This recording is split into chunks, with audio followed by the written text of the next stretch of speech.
Do we buy in? Do we buy into the content? Do we get lost in this mind-created world of future? Or can we see it as being as light as a momentary thought, a momentary image, just like a sound arises? But it takes a great deal of vigilance, because these thoughts, these tides of conceiving, are tremendously seductive. And we've been doing this for years and perhaps lifetimes. But awareness is very powerful. We can actually free ourselves from this prison.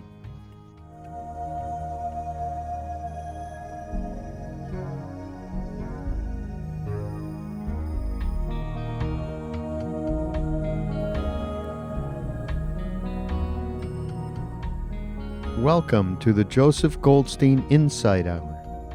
This podcast is an expression of our shared interest in self-discovery. Join Joseph as he shares his deep knowledge of the path of mindfulness. If you are interested in supporting this podcast, please go to BeHereNowNetwork.com/Joseph.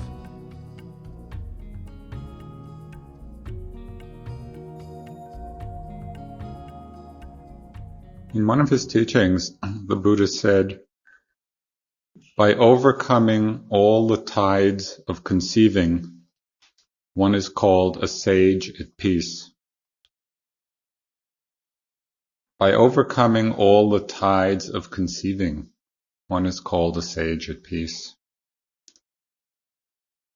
It seemed a beautiful image to me, the tides of conceiving, which is this proliferation of concepts that continuously sweep over the mind.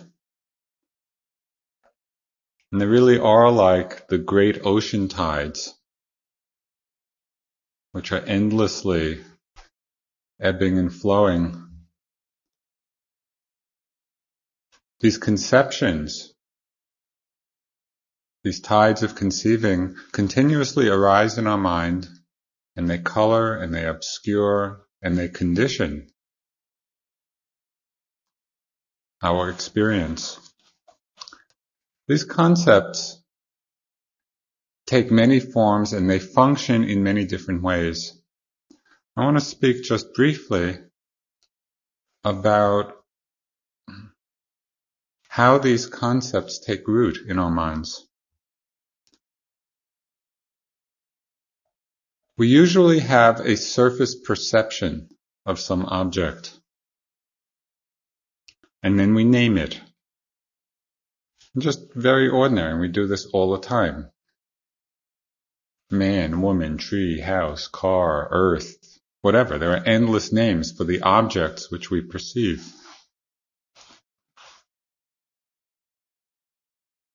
And we assume that this concept that we've created, this name, actually refers back to some self-existing thing. We have a surface perception, we name it, man, woman, tree, house, and then we assume that because we've named it, it actually refers to something solid and real. And we don't stop there. Based on that assumption of it referring back to something real, something existing, we then proliferate all kinds of judgments and thoughts and reactions and likes and dislikes and comparisons. Just as a very simple example, but it's something which I'm sure you've been observing now for the last few months. How rare it is to see another person and to simply be in the awareness of seeing. I mean, it almost never happens. We see somebody, immediately there's a name, either generic, man or woman, or specific name, and we think that there's actually some being, somebody there, and our mind gets carried away by these tides of conceiving. And this is happening over and over and over again. We create whole mind worlds which we then inhabit for varying lengths of time. Mostly we're living in worlds of our own creation. When we look closer, though, when we look more deeply at experience, we see that actually there is no solidly existing thing. What we've taken to be so solid is really a constellation of continuously changing elements. We can see this very clearly, and I'm sure to a large extent you have seen it clearly already, when we look at our understanding, our relationship to our bodies.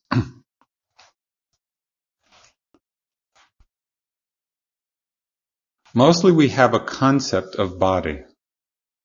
And not only a concept of body, but my body. And that's pretty strongly conditioned. And it's often the immediate response, or the first response to the question which might arise, who am I? This is who I am, this body. It's a very habituated belief and response. We wake up in the morning, we look in the mirror, yeah, that's me. That's our sense of ourselves. What is that? It's simply a reflection of this form, of this body.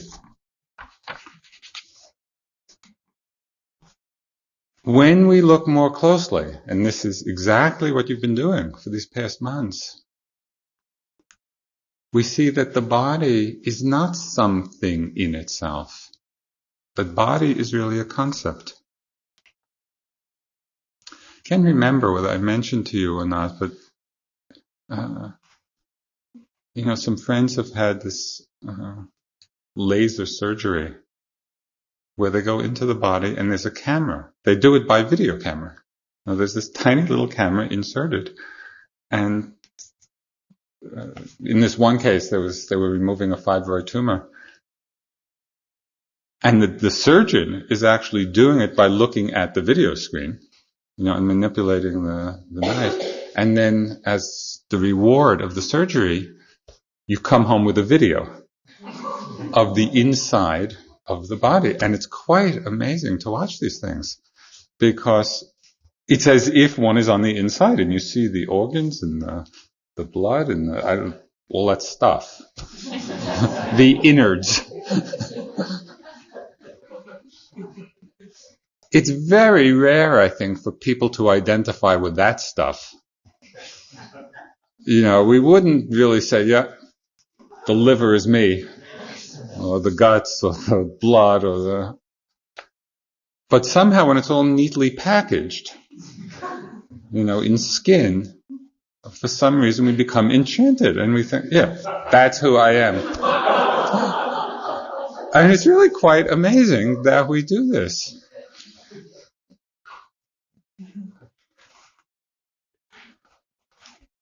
And if we looked even more carefully, more closely, we were able to see microscopically on the level of cells, and all the constituent parts of cells, or even more microscopically and looked at it on the level of atoms and electrons, it becomes even more obvious that there's no one there. I read somewhere that if all the space were removed from the body, the matter that would remain is the size of a particle of dust. Me. A particle of dust. It's quite astounding what it is we take to be self. What we identify with, and it's because we don't look carefully. Okay, we begin to get a sense of this, to drop down from the level of the concept of the body, the appearance, in the sitting, in the walking.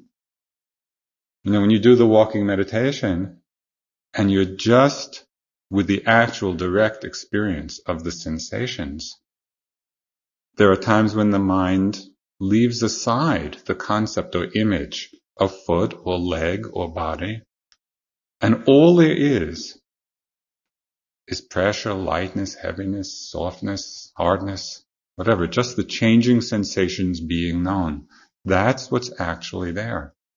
And so we get a sense for ourselves, not only externally, by looking at a video of the insides or a scientific diagram. We see in our experience, we actually feel, become aware of the body as an energy field.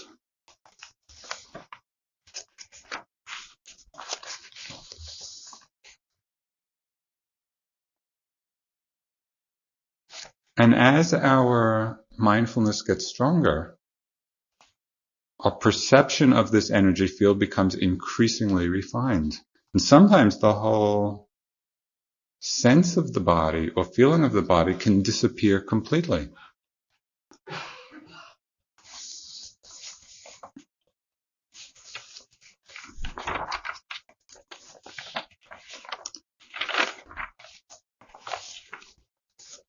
There are consequences to our not seeing. There are consequences to this proliferation of concept about the body. Because when we don't see clearly, and we invest this concept as referring back to something real and solid, what happens is we become very attached to the body because we think it's self. We think it's I. We get attached to our own bodies. We get attached to other people's bodies. Now that would be something to look at. Now, what is it that we're actually attached to or attracted to? When there's attachment to the body, what's the implication of that?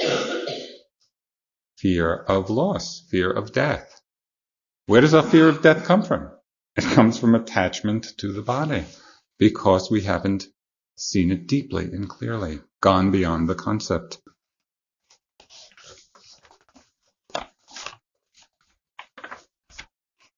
So we create a lot of concepts about physical things. Body, man, woman, tree, house, car, the whole physical world, universe. We also create concepts about mental events. Experiences that are arising in the mind. We don't usually simply rest in the bare perception, the bare awareness of that experience. We create a concept about it.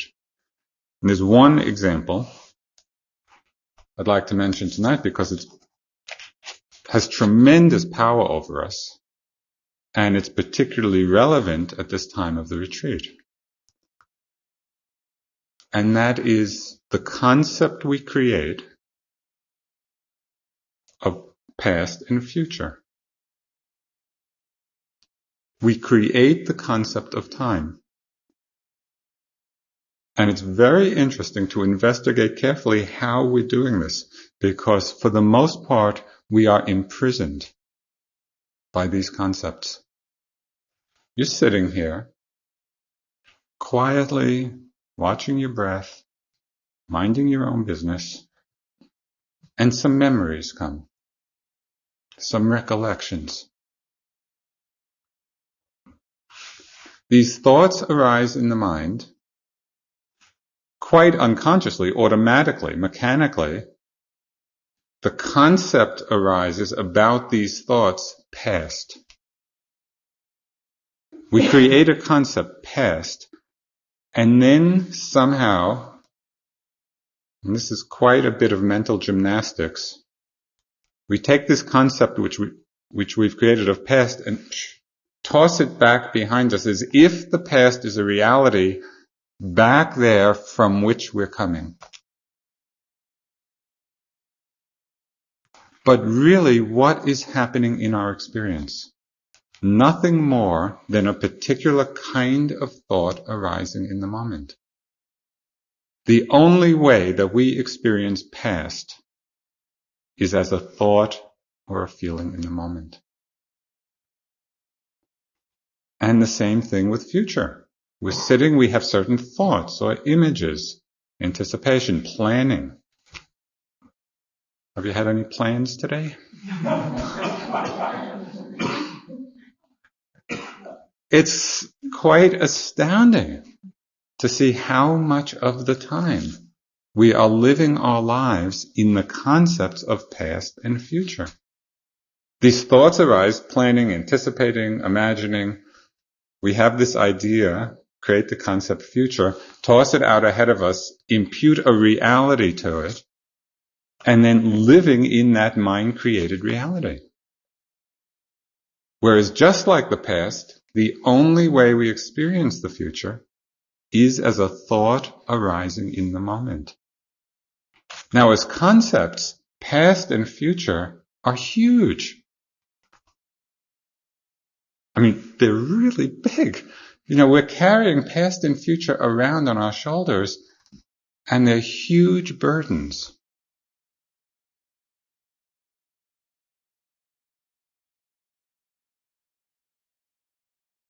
And yet when we see what they are in our direct experience, we see that they're nothing. They're just a momentary, empty, insubstantial thought in the moment.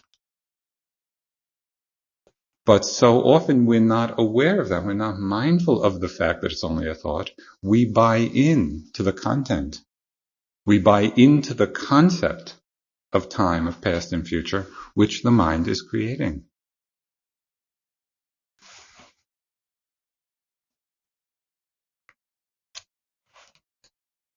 St. Augustine said that if the past and future really exist, where are they? And we actually know where they are. They're right here in the moment. All of the past, all of the future actually collapses into a momentary experience. When it is seen truly in that way, it is a huge relief. It's like this burden has been lifted from us. It's much easier, infinitely easier, to relate with and to deal with a momentary thought than to deal with the immensity of these concepts.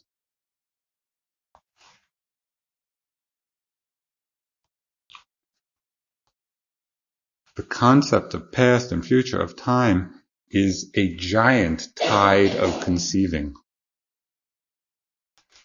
I say considering this is particularly relevant now because, as the retreat is in the last week, it's quite natural that thoughts, planning thoughts, imagining thoughts, anticipating thoughts are going to arise, and they'll probably come more and more often.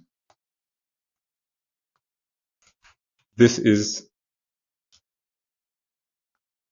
a fantastic time to free yourself from this burden, to really investigate what it is that happens when these thoughts arise.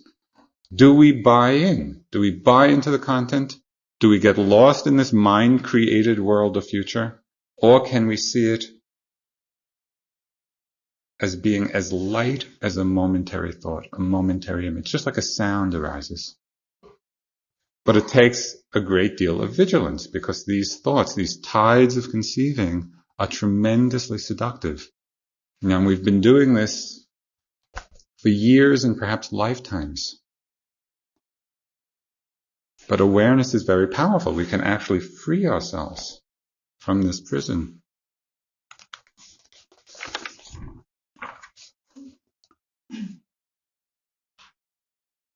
So there's the concepts we create about physical objects, material. There's concepts created out of mental events, and time is just one. There are many.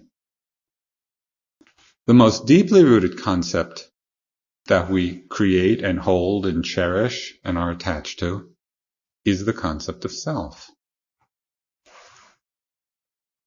We create a reference point for all experience as if there's someone to whom experience is happening. So it's like this. It's like everything funnels back in a V, centered on some concept of I, the observer, the witness, that's who I am.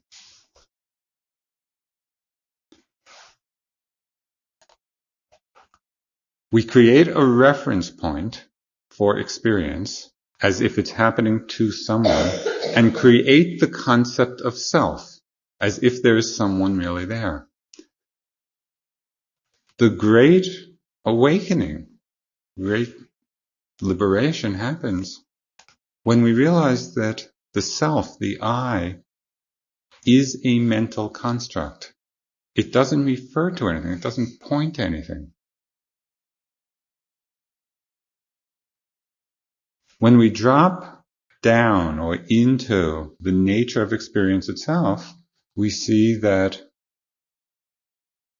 what is actually happening is, as has been mentioned, empty phenomena rolling on. It's just experiences arising and passing away, not belonging to anybody, not owned by anybody. What we are is this changing process. It's not that the process is happening to someone.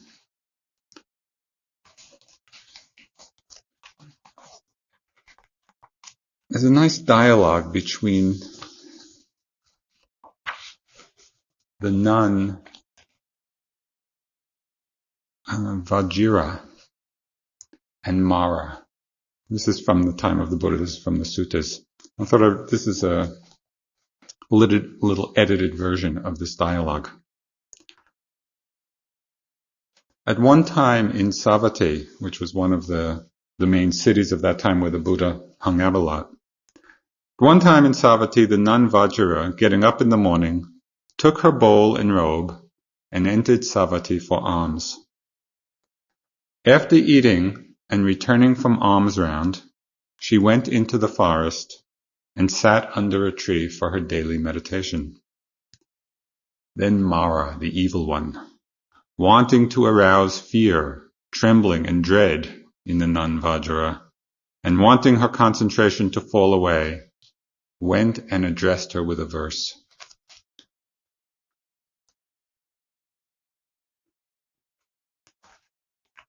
Okay, before I go on,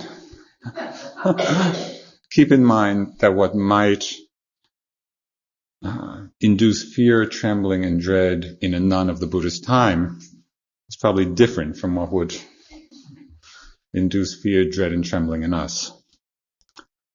Okay, so here's the nun Vajra sitting under the tree in the forest doing her daily meditation. Mara comes, addressing her with a verse. This is what he said. By whom is this being created? Where is the maker of this being? How does this being arise? How does this being cease? So it's really the question, who are you? Then this occurred to the nun Vajra. Who could this be? Human or otherworldly, addressing me with this verse. This must be Mara, the evil one, wanting to arouse fear, trembling, and dread in me. And wanting me to fall away from concentration. So the nun Vajra knew this was Mara, and she addressed him back with a verse. Why prattle on about a being, Mara? Why talk on about a being? Are you not just lost in wrong views? This mind and body, is just a tangle of conditions. Here, a being is not to be found. Just as the word chariot designates an arrangement of parts, so when there are the aggregates, there occurs the concept being. It is nothing but dukkha arising, nothing but dukkha which ceases. Then Mara, the evil one, thought, this nun Vajra knows me. And depressed and suffering, he vanished from that very spot.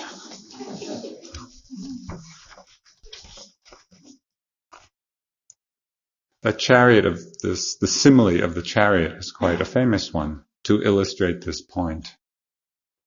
That we use a concept to designate an assemblage of parts, but there's no thing in itself which is a chariot.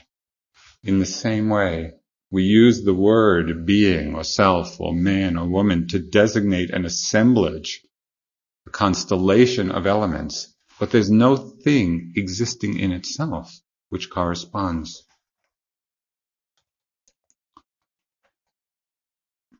So why is this concept of self so deeply held?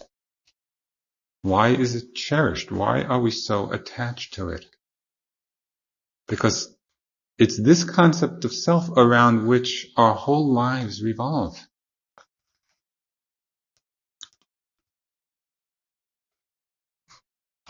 We cherish it so strongly because usually in our lives we don't take the time to investigate deeply, to examine carefully. We rely on the surface perception. We see the appearance, we give it a name, we solidify the concept, and then hold on to it, thinking that that concept refers to someone. We need to see that what we call self, what we call I, is a constellation of changing elements. Each one of them is momentary and insubstantial.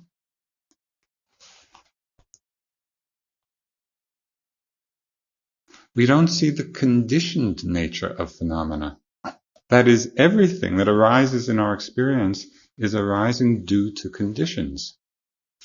Their appearance is due to conditions. The conditions change, the appearance changes.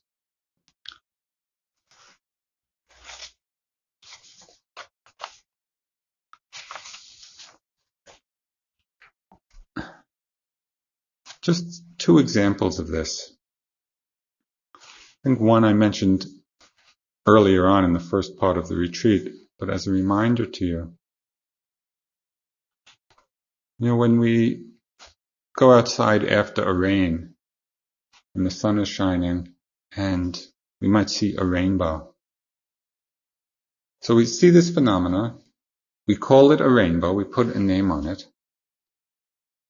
And it would be easy to think that the rainbow is actually something in itself. But looked at more carefully, what is a rainbow? I'm not actually sure what a rainbow is, but it's, I guess, particles of moisture and air and light and, and the conditions come together and a rainbow appears. But look more carefully, we could see that the rainbow is simply an appearance arising from a certain conjunction of conditions. There's no rainbow thing independent. There's a Joseph appearance. It's just in each one of us arising from a conjunction of elements, of physical, mental elements. If we can see on that level, then we begin to break through this illusion of I and of self. There's one more example of this which I couldn't bear to let a course go by without mentioning it. It's my favorite example in the world, which is of the Big Dipper.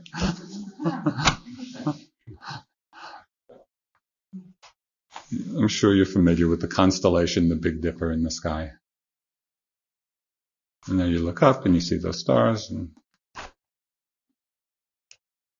Okay, you've all been meditating quite a while now. This is the test. This is your final exam. Is there really a Big Dipper? There's no Big Dipper. Sorry to break the news before Christmas. But there's really no Big Dipper.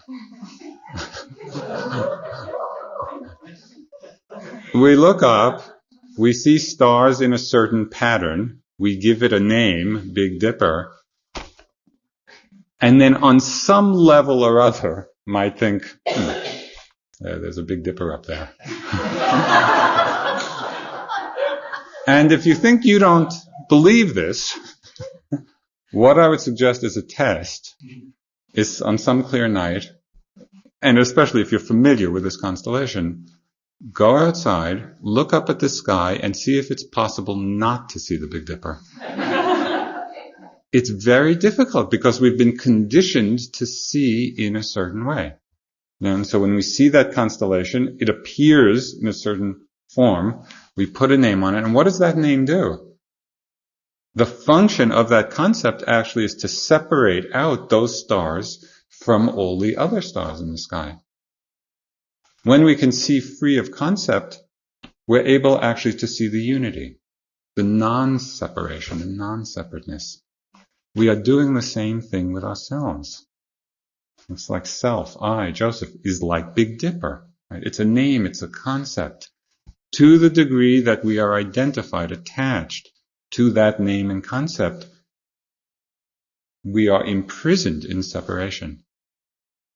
We are imprisoned in duality.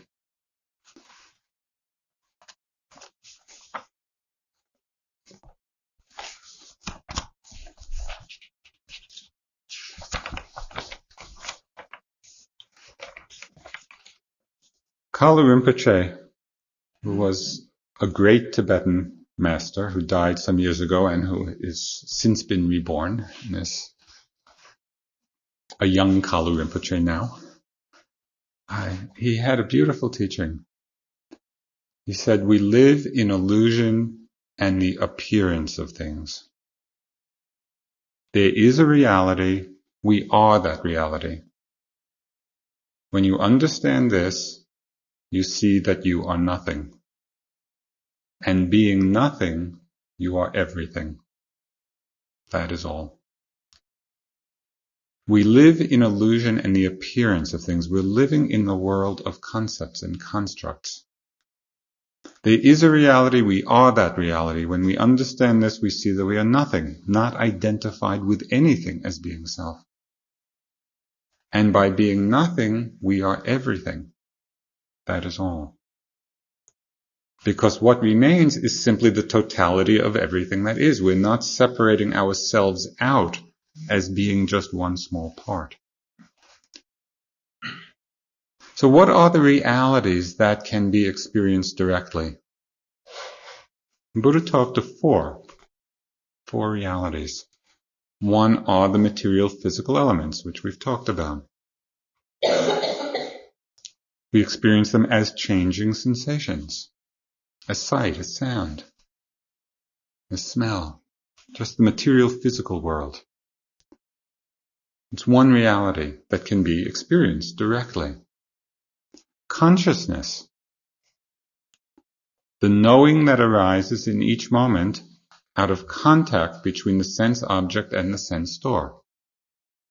When the sense object contacting sense door, that particular consciousness arises. So visible object, eye consciousness, ear consciousness, nose consciousness. Okay, so that's a reality that we can experience moment to moment. The third reality are what was called mental factors. All the associated factors arising with consciousness. And we've talked about a lot of them over these months. There are the wholesome ones of love, of generosity, of wisdom, of compassion, of mindfulness, of concentration. There are the unwholesome ones of greed, hatred, delusion, fear, envy, jealousy, all the afflictive emotions. And these are factors also not I, not self. They don't belong to anybody. They arise in particular moments out of conditions. They color consciousness in a particular way, and then they pass away. So these are the three realities that are conditioned phenomena. Physical elements, consciousness, mental factors. There's a fourth reality, which we can experience directly. And that's what the Buddha called Nibanna. It's Nibanna in Pali, or Nirvana, or the unconditioned.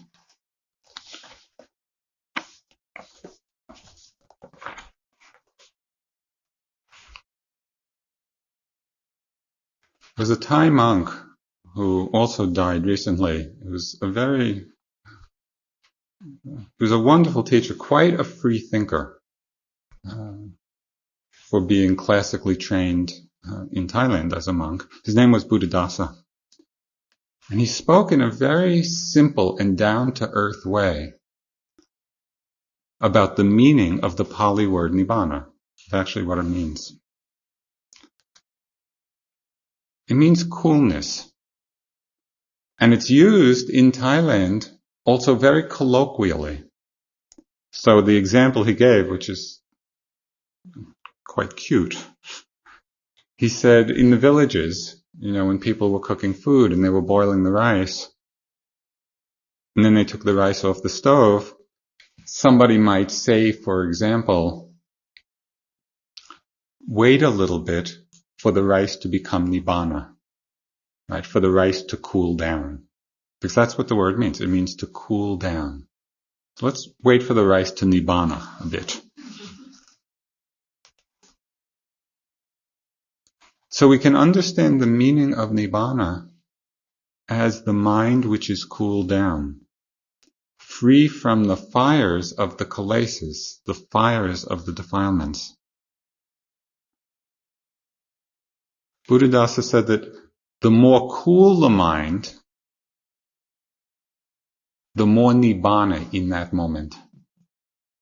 And so this puts a very kind of down-to-earth understanding of what Nibbana is about. It's the mind cooling down. It's the cooling down process. So we can notice through the day the various states of coolness that arise. It's almost like we can pay attention to the Nibbana thermostat. Is the mind heated up or is it cooled down? A few ways to notice this practically, to actually get an experiential sense of what cooled down means. Notice when the mind is lost in some desire, some wanting, some craving. If not tonight, tomorrow, or the next day, or hopefully before the end of the course. Just wait for the next craving. And if you can, notice carefully that moment of transition when the craving falls away. And you may not pick the craving up at the beginning, but perhaps in the middle. You'll be in the middle of some wanting, some desire. It can be a simple one, it can be a very big one. So you're in the middle of some desire, you become aware of it, but pay careful attention to the moment that it falls away. And notice the difference in your experience between those two mind states, of the mind filled with desire and the mind freed from the grip of desire. And it's quite amazing because even when there's some pleasantness, some pleasurable aspect to the desire, which is what usually entrances us, if you're attentive enough to that moment of transition, I think you will experience an amazing sense of relief when we're out of the grip of it. It's like we're caught. And then the mind relaxes. It's released. It lets go. Right there, you can get a taste of what coolness means.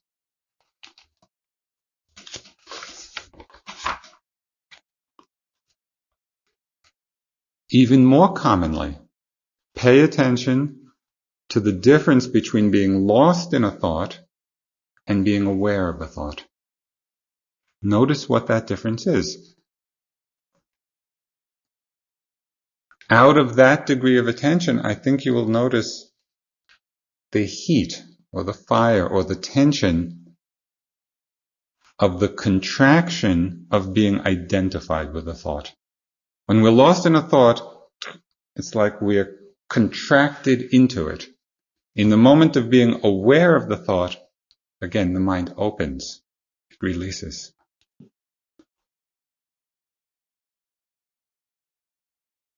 You can begin to get a taste of the coolness, of the Nibbana of the mind in relationship to pain. Now, when there's some discomfort in the body, very often we're caught in the tension of a resistance, of not liking, of aversion, either in a very gross way or a very subtle way. And often it's around fear. On some level, fear of simply feeling the discomfort, fear of feeling the pain. Notice the difference between that state and when we're able actually to open fully, completely, to just feeling the pain, the discomfort, the unpleasantness. It's basically through a certain courage of the heart, a willingness of the heart. Okay, let me feel this. notice the difference. You will experience, I think, the Nibanna, the coolness of that release. All of these examples, watching the mind be free of the grip of desire, coming out of a thought, the relaxation into unpleasantness, all of these point to qualities of Nibbana, qualities of relief, of release, of openness.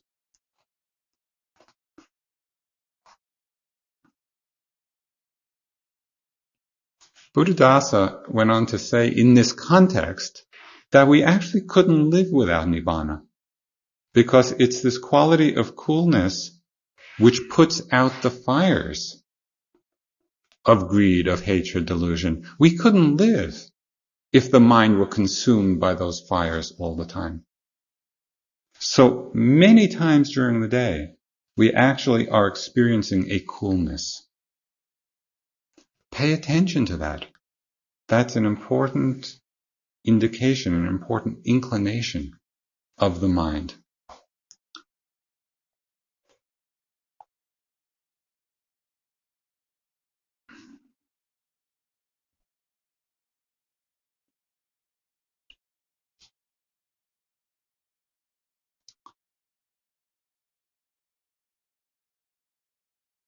When there's temporary letting go of the kilesas, we can call it temporary Nibbana. When there's the complete eradication of the kilesas, of the defilements, we could call it complete or supreme Nibbana.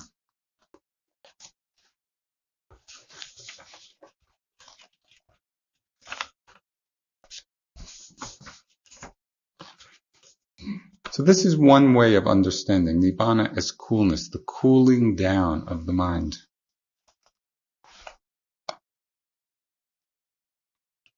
Now, in different Buddhist traditions, even within Theravada, not to speak of Tibetan or Zen, but even within Theravada Buddhism, there's a wide range of perspectives, a wide range of expressions of the experience of the unconditioned. And I just wanted to sort of lay out a little bit of the range of the ways it's understood. One perspective on the experience of the unconditioned, the absolute, is expressed in the tradition of Mahasi Sayadaw, and it's very much based, of course, on practice, on realization in practice, and also the suttas and the Abhidhamma. So it is a very classical interpretation.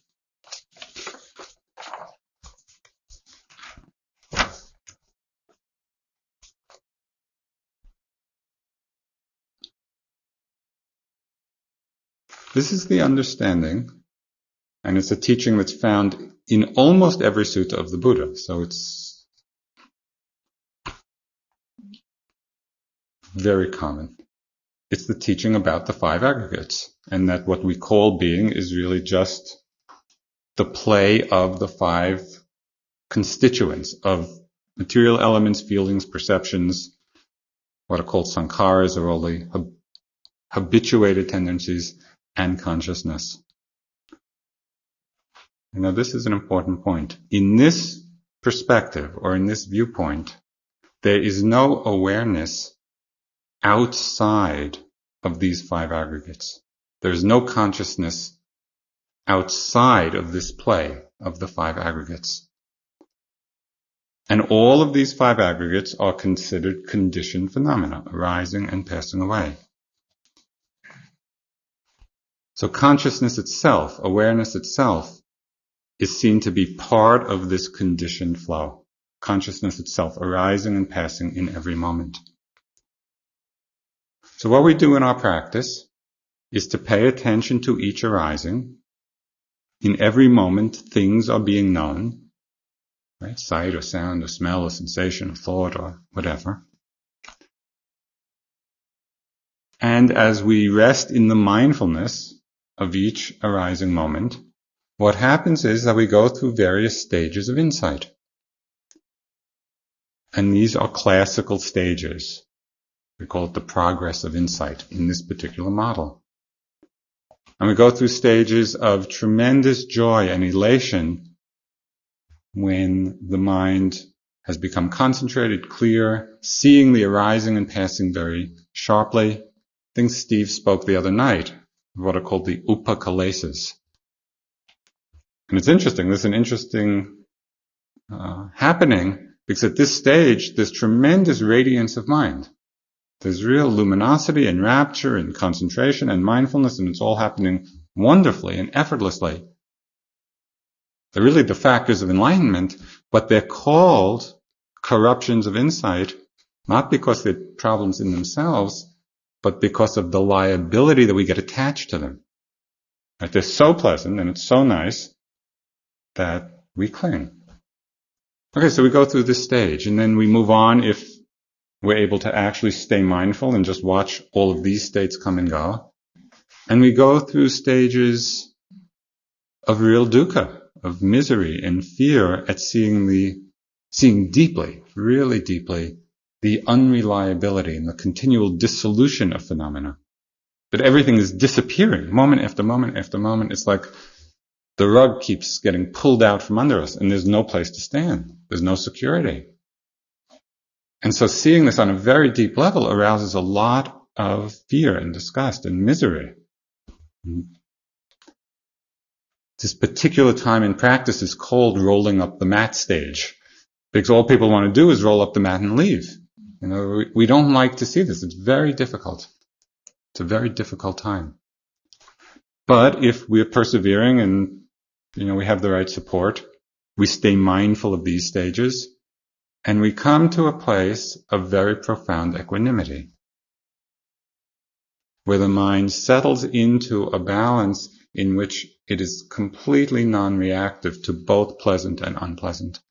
And this is a very tremendous state of ease and well-being. The mind has reached a perfect balance. Now, in this place of equanimity, all the factors of enlightenment are ripening. Of mindfulness, investigation, rapture, concentration, calm, etc. There's no craving at this point. There's no yearning, not even for the next breath, or no craving for existence. The mind has settled back into itself completely. There's no urge for becoming or not becoming.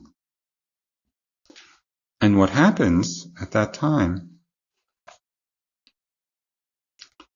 this flow of continuously arising conditioned objects, which is happening moment after moment after moment, when everything is imbalanced and ripened, can suddenly and abruptly just come to a stop, come to a halt. And the mind alights, or consciousness alights on the unconditioned, or Nibanna, the unborn. Through the force of non-clinging, non-craving for anything, out of that perfect balance, this conditioned flow of phenomena stops, and the mind opens to what is unconditioned. Now in Pali, this is called Magga-phala, or path of fruition consciousness. And it has the very great power of uprooting from the mind defilements in different stages so that they don't arise again. And this is where the model comes of stages of enlightenment. So the first glimpse, for example, of this unborn, unconditioned reality uproots the belief in self, in I. So it's a very powerful transformation. Through later development, at further successive stages, slowly greed is uprooted, desire is uprooted, restlessness is uprooted. So this is the model or the experience of purification from this view.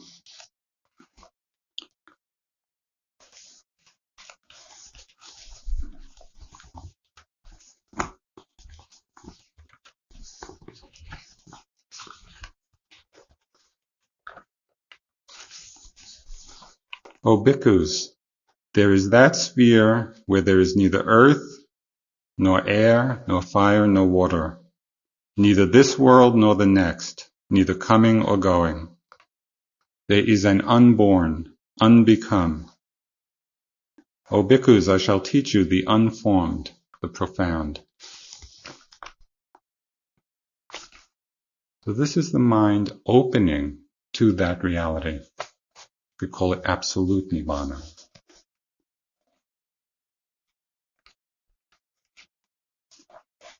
There's a story about Sariputta, who was disclaiming about the bliss of Nibbana. He was saying, oh, the bliss of Nibbana, the bliss of Nibbana. And one of the monks said, O Sariputta, venerable one, if there are no sensations in Nibbana, how can it be blissful? Because our whole association, with bliss is of blissful sensations. And Sariputta said, my friend, it is precisely because there is no sensations that it is blissful. So in this light, we understand Nibbana, or the unconditioned, as putting down the burden of ceaselessly changing phenomena. When we see that what we call self, what we call I, is just phenomena arising and passing ceaselessly.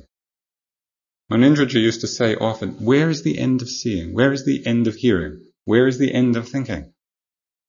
We've been doing this endlessly. And so the experience of the unconditioned, from this perspective, is the putting down of that burden, the relief. An example which came to my mind, the experience of sitting in a kitchen someplace and just talking or eating or whatever, and then all of a sudden the hum of the refrigerator goes off.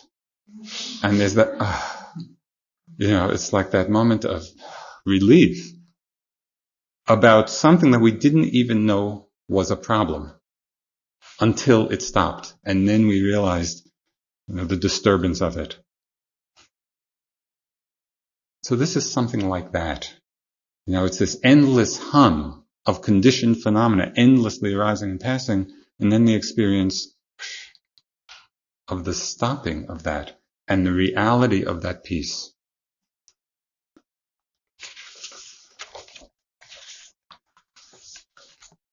So this is one, both viewpoint and perspective and experience that happens for people. There's another perspective on the experience of Nibbana, or the unconditioned. And it's most clearly articulated in the teachings of the Thai forest tradition.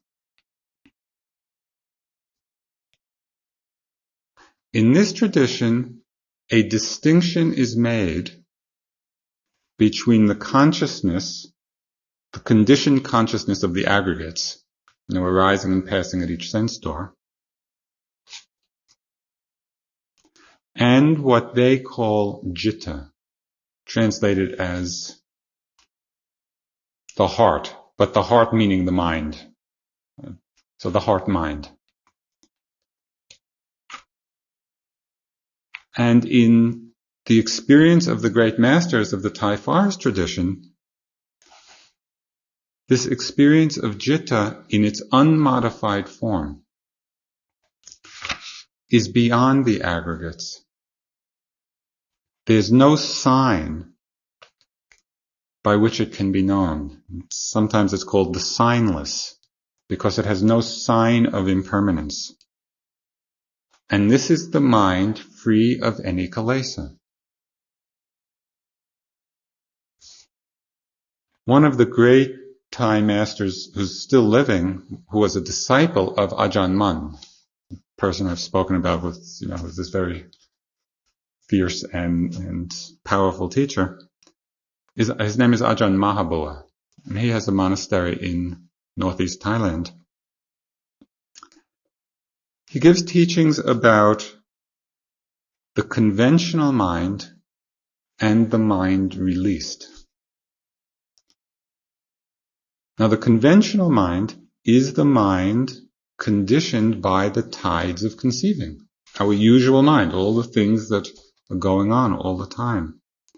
Conditioned by ignorance, conditioned by craving. And this is what we're familiar with. But when these kilesas disappear through mindfulness, through wisdom, then the true mind, or the mind released, appears in its full aspect. And all that remains is pure awareness, simple awareness, naturally pure awareness. Now, this awareness has no reference point. It has no center. It can't be located in any particular place. It's unsupported, unconditioned, unconstructed. And all of the aggregates are still functioning. Right? The material elements and feelings and perceptions and consciousness at the sense doors and the tendencies, they all still function according to their own nature. But the mind which is released, completely released, is not in any way affected by them. So just if you can imagine for a moment, just the mind empty of any kilesa, any clinging at all, any attachment at all. Pure, clear, unobstructed, unaffected by any arising appearance.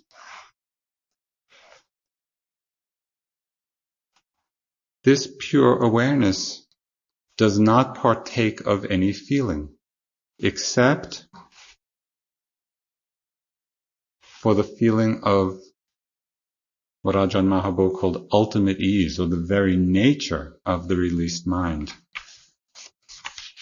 Ultimate ease, or the highest peace.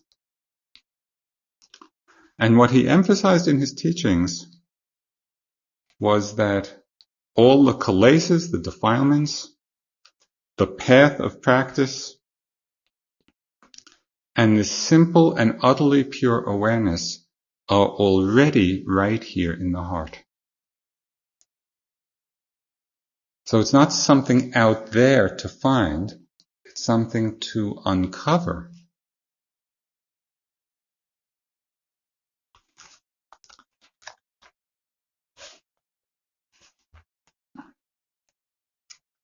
This is from the teachings of the Buddha, an explanation of the third noble truth. Now, the first noble truth is the truth of suffering. The second is the cause of suffering. The third is the end of suffering, or Nibanna. And the fourth is the path leading to the end. What now is the noble truth of the extinction of suffering? It is the complete fading away and extinction of this craving, its forsaking and abandonment, liberation and detachment from it, from the craving, the extinction of greed, of hatred, of delusion. This indeed is called Nibanna. And remember in listening to this that it's not about something outside of ourselves. Right now, in listening, drop back into this very space. It's our own minds, the nature of our own minds, free of greed, free of hatred, free of delusion. Right now. And for a disciple thus freed, in whose heart dwells peace, there is nothing to be added to what has been done, and nothing more remains to do. Just as a rock of one solid mass remains unshaken by the wind, even so neither forms, nor sounds, nor odors, nor tastes, nor contacts of any kind, neither the desired nor the undesired, can cause such a one to waver. One is steadfast in mind, gained is deliverance.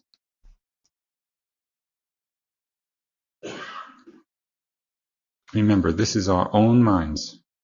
One who has considered all the contrasts of this earth and is no more disturbed by anything whatever in the world, the peaceful one, freed from rage, from sorrow, and from longing, has passed beyond birth and death. It's our own minds, freed from rage, freed from sorrow, freed from longing, has passed beyond birth and death. This I call neither arising nor passing away, neither standing still nor being born nor dying. There is neither foothold, nor development, nor any basis. This is the end of suffering.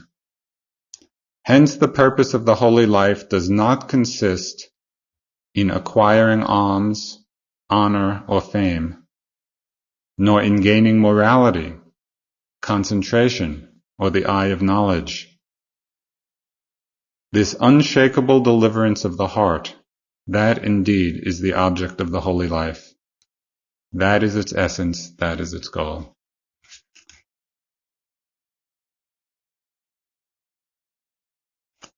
But this is what our practice is all about. It's actually coming to discover this unshakable deliverance of the heart, of the mind. And we do it gradually, we do it in stages. We get glimpses of the mind unfettered by kilesas. Pay attention to the quality of that mind.